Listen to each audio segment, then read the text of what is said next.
한국 서울에 연세대학교가 있습니다. 그곳에 신경정신과 이근후라는 교수님이 계신데, 이분의 글 가운데 내가 90년을 살아보게 되니 하게 된 후회라는 글이 있어서 잠깐 소개합니다. 이 교수님께서 대학생 때 네팔에 배낭여행을 가셨다고 합니다. 여행을 하다 보니까 어머님이 생각이 나서 어머님을 위해서 선물을 하나 사려는데, 그 동네에 네팔 꼬마가 기념품들을 팔고 있더래요. 그거 얼마니 하니까 2루피라고 대답을 했답니다. 그래? 그러면 내가 2개 살 테니까, 2개 사면 얼마예요? 4루피 내야 되잖아요. 그런데 2개 살 테니까 3루피만 하자, 이렇게 흥정을 했다고 합니다. 그래서 꼬마는 절대 안 된다는 거죠.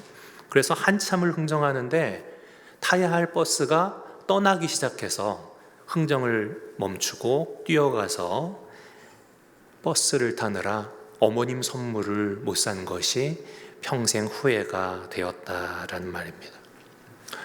그런데 그 일을 생각하면 생각할수록 자기 자신이 참 못나게 생각이 되셨대요. 첫째는 선물값 2루피가 당시 미국 돈으로 20센트밖에 안 되는 정말 작은 돈인데, 그 어린 꼬마에게 그거 2개 살 테니까 좀 깎아달라고 다그치면서 결국 사지도 않고 상처 주고 떠나온 게 두고두고 후회가 되었고, 2번째는 어머님께 평생 죄송했던 것이, 자기 필요한 물건 살 때는 1,000불도 아낌없이 쓰면서 어머님 선물은 고작 20센트짜리도 흥정하며 아까워하지 않았는가, 나는 고작 물질의 노예였는가라는 아쉬움이 있었다는 겁니다.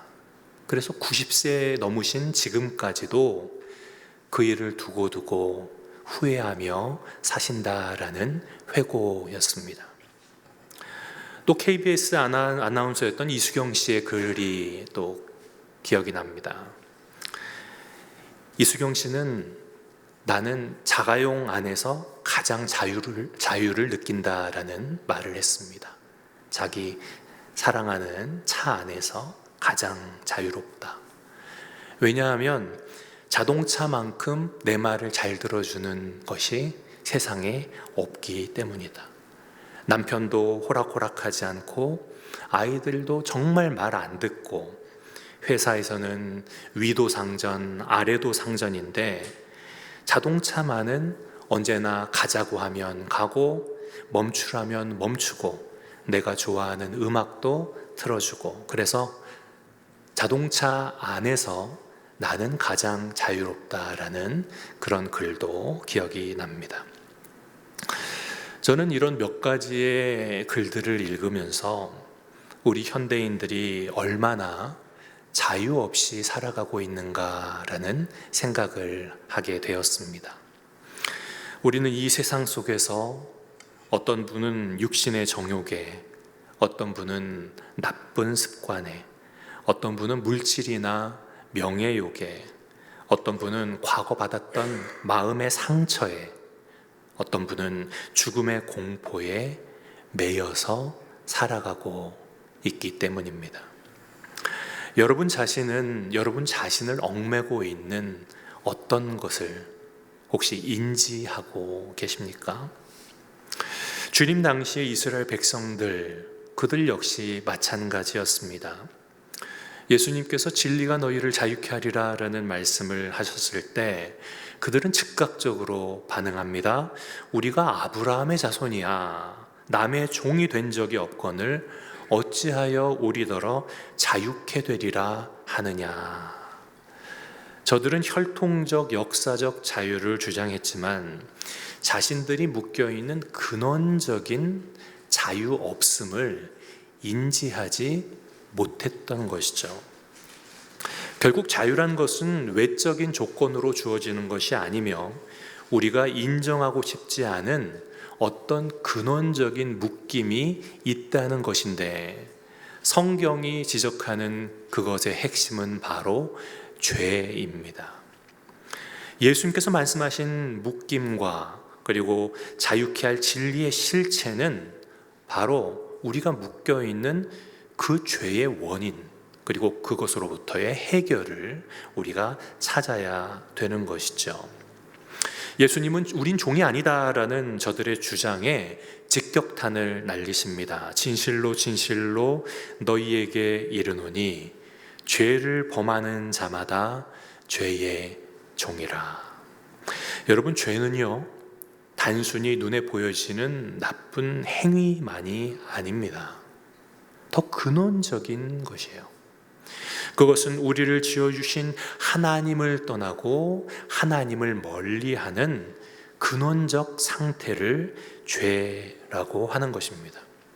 그래서 그곳에서 파생된 결과물로서 여러 가지 나쁜 행위들이 나타나는 것이지, 결국 우리를 메고 있는 그 근원적 사슬은 바로 죄라는 사슬이라는 겁니다. 그래서 죄는 창조주 하나님의 뜻을 떠나 살아가는 모든 삶의 형태인 것이죠. 그래서 우리는 그것을 알고 그것과 단호히 싸우려 하는 그런 자세가 있어야 합니다. 그것이 곧 성도들의 영적 전투입니다. 우리가 적을 알고 나를 알면 100번 싸워서 100번 이길 수 있다라고 하잖아요. 영적 전투에서 그러면 우리가 정확하게 그 해법을 알아야만 하는데, 그것이 무엇인가? 오늘 바로 말씀 안에는 두 가지의 해법을 우리에게 예수님께서 주고 계십니다. 첫 번째는 말씀 안에 진정한 자유가 있다는 겁니다. 진리가 너희를 자유케 하리라 하셨던 그 바로 앞구절입니다. 말씀 안에. 오늘 읽지 않으셨지만 그 앞에 절 30절을 보면 주님께서 말씀하심에 많은 사람들이 믿더라라고 성경은 말씀하고 있습니다. 그리고 오늘 본문 31절에 믿는 자들에게 그 말씀을 주고 계신 거예요. 굉장히 중요합니다. 믿는 자들에게 주셨어요. 너희가 내 말에 거하면 이라고요. 너희가 내 말에 거하면. 이제 주님의 말씀이 믿어지는 자를 향해서 주님께서는 믿음으로의 초대를 바로 주의 말씀에 거하라라고 말씀하고 계신 겁니다. 그러면 자유케 되리라. 여기 거한다라는 헬라어 메노라는 말은 머문다라는 뜻입니다. 머문다. 여러분, 버스가 가다가 정류장에서 머물죠. 속도를 완전히 줄이고 그곳에 정차합니다. 성도의 삶에 있어서 바로 믿음이라는 것은요, 주의 말씀에 머무는 것입니다. 진리 안에 남아있는 것이 참된 믿음의 표지이기 때문입니다. 우리가 흔히 보면 성도들이 쉽게 나 믿습니다, 믿습니다 라고 말로 남발하는 경우가 많잖아요.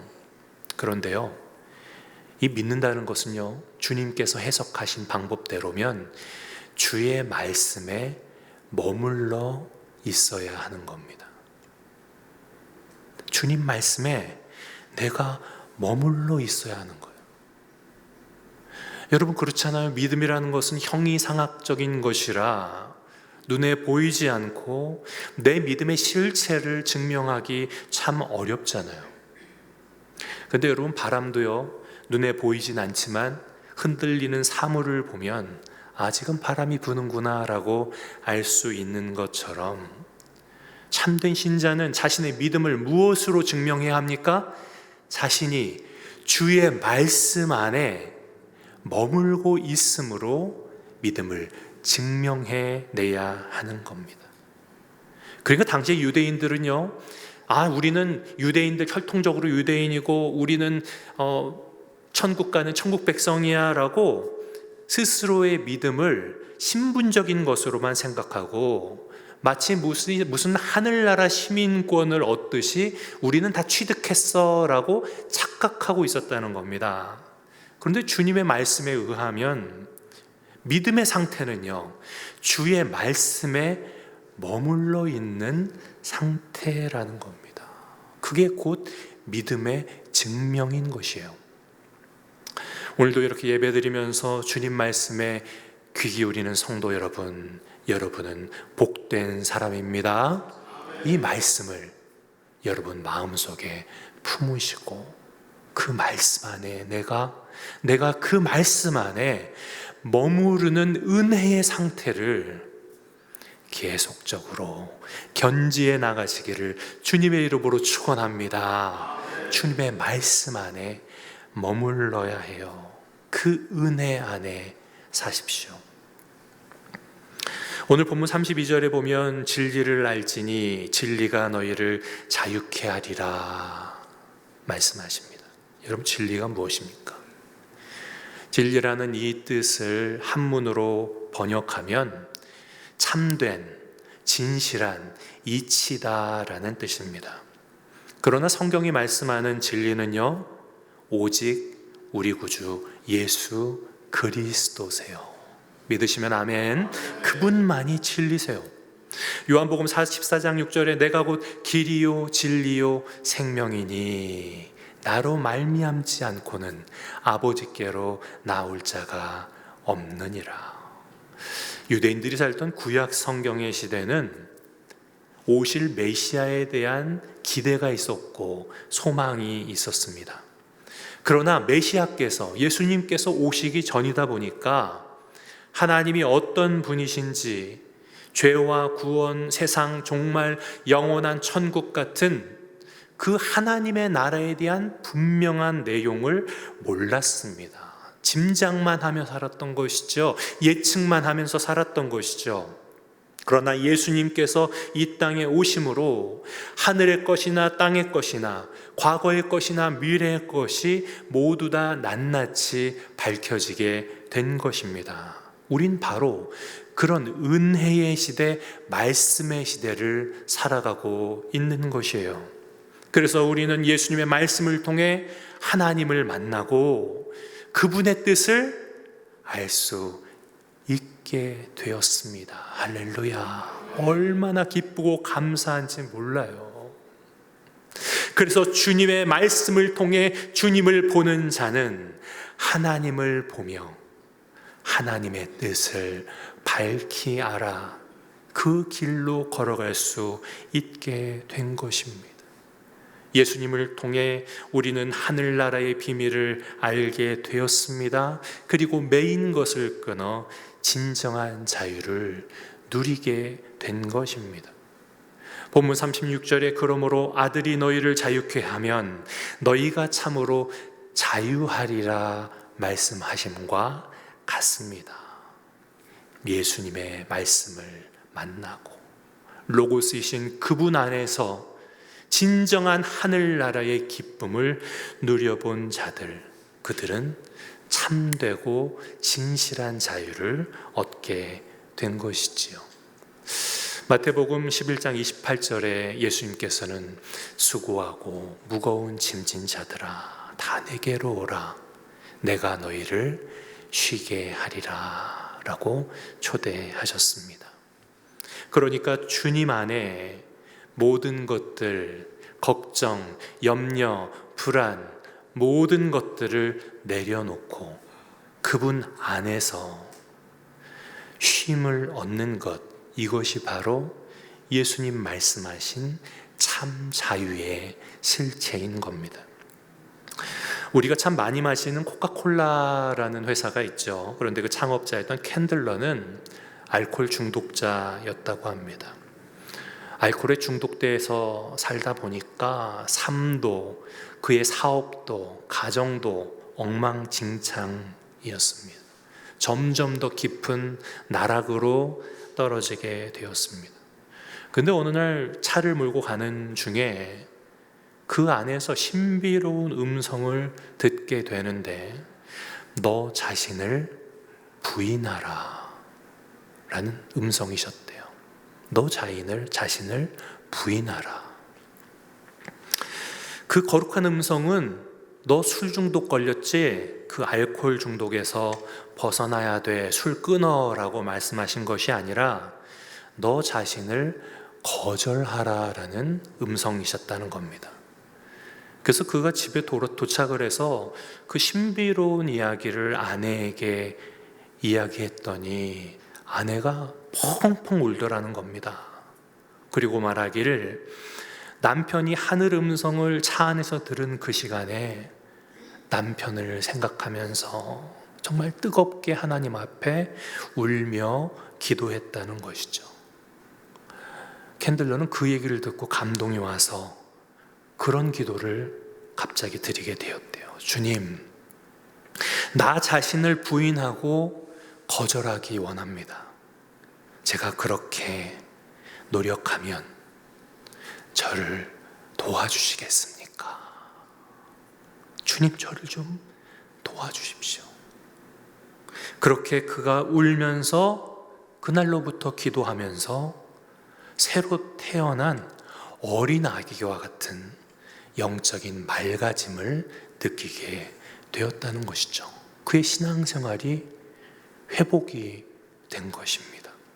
놀랍게도요, 그의 신앙생활이 회복이 되니까 그토록 좋아했던 술이 역겨워지더라는 겁니다.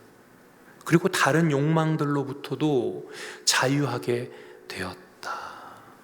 자기 삶도, 가정도, 자기 사업도 잘 되었다라는 간증을 한 부흥 집회에서 했습니다. 묶였던 것이 풀어지게 된 것이죠. 여러분, 오늘 36절 말씀에 아들이 너희를 자유롭게 하면 너희가 참으로 자유하리라 라는 이 말씀을 붙드시기 바랍니다. 주님께서 우리를 자유케 하셨습니다. 그러므로 우리는 자유합니다. 그 방법은요, 그 자유 안에 살 수 있는 방법은요, 다른 것이 아니라는 겁니다. 주님 내게 주신 말씀 안에 내가 거해야 한다는 거예요. 주의 말씀에, 그 은혜 안에 내가 거하면서, 하나님은 거룩하시니까 어떻게 해야 돼요? 거룩을 사모하는 자로 살아야 되는 겁니다. 그렇게 주의 말씀 안에 참 자유가 있습니다. 주의 말씀 붙드십시오. 그러면 참 자유함을 얻게 됩니다. 두 번째로 예수님께서 소개하고 계신 것은 내 말에 거하라. 그러면 내 제자가 되고, 바로 제자의 길에 참 자유가 있습니다. 같이 한번 해보겠습니다. 제자의 길, 제자의 길. 그 길은 어떤 길일까요? 쉬운 길일까요? 아니에요. 예수님 따르던 허다한 군중들이 있었지만 그들은 십자가 앞에서 모두 도망가고 말지요. 제자들마저도 도망갔어요. 그러나 그들이 주님을, 그 말씀을 깨닫게 되고 결국 그들이 걸어갔던 십자가의 길, 고난의 길, 그 제자의 길. 제자는요, 배우는 자입니다.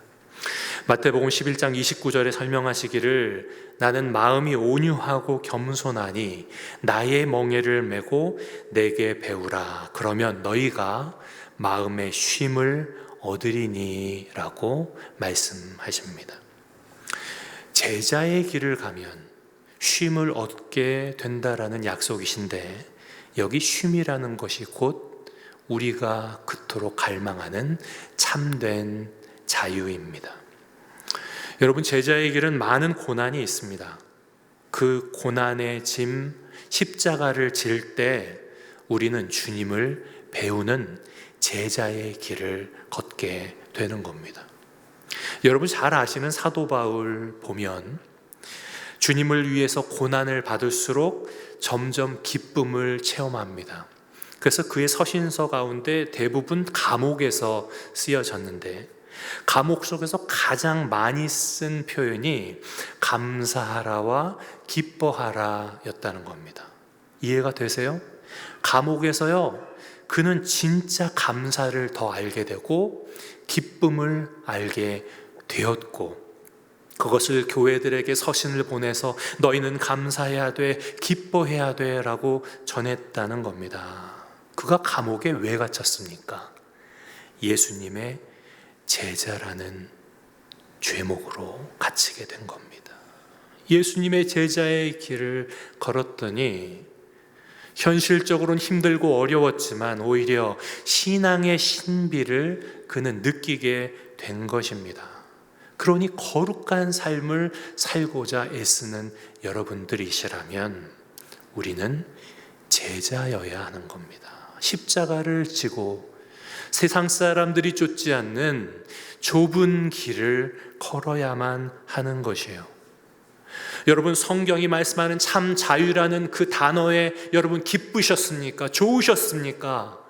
그런데 그 자유라는 것은요, 세상이 말하는 자유가 아니라는 겁니다. 세상이 말하는 자유는 뭐예요? 내 원하는 대로 살아가는 겁니다. 방종을 이야기해요. 그것이 세상이 말하는 쾌락적 자유입니다. 인간 본성의 죄성대로 살면 타락한 마음이 이끄는 대로 죄짓고 살다가 죽을 수밖에 없어요. 결국 멸망입니다.